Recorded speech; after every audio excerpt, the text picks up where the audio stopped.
Dahod smart સિટીમાં ગંદકીનું ગ્રહણ 20 કરોડના ખર્ચે તૈયાર કરવામાં આવેલું રિવરફ્રન્ટ અને તેની બિલકુલ જ સામે કચરાનો ઢગલો અને આ કચરાના ઢગલામાં ભીષણ આગ લાગી।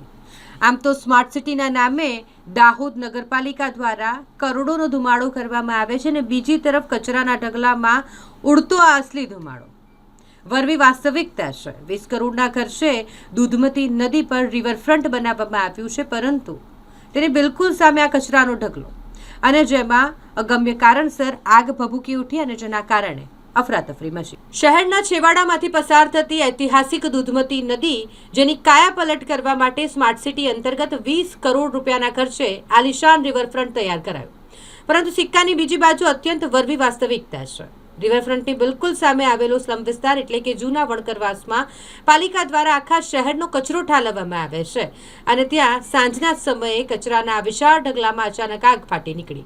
રહેણાંક વિસ્તાર હોવાથી સ્થાનિક લોકોમાં ફફડાટ વ્યાપી ગયો અને ધુમાડાના ગોટે ગોટાથી શ્વાસ લેવો પણ મુશ્કેલ બની ગયો। આ ઘટનાની જાણ થતાં દાહોદ નગરપાલિકાની ફાયર વિભાગની ટીમ તાત્કાલિક ત્યાં પહોંચી ગઈ, કલાકો સુધી પાણીનો મારો ચલાવ્યો અને પછી આગ પર કાબુ મેળવ્યો। સ્થાનિકોમાં હવે રોષ જોવા મળી રહ્યો છે।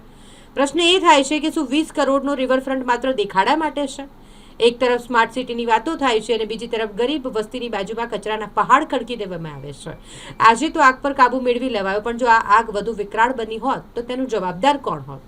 હાલ તો ફાયર બ્રિગેડે આગ બુઝાવી દીધી છે, પણ ગંદકી અને જોખમની આગ ક્યારે શાંત થશે તે જોવું રહ્યું।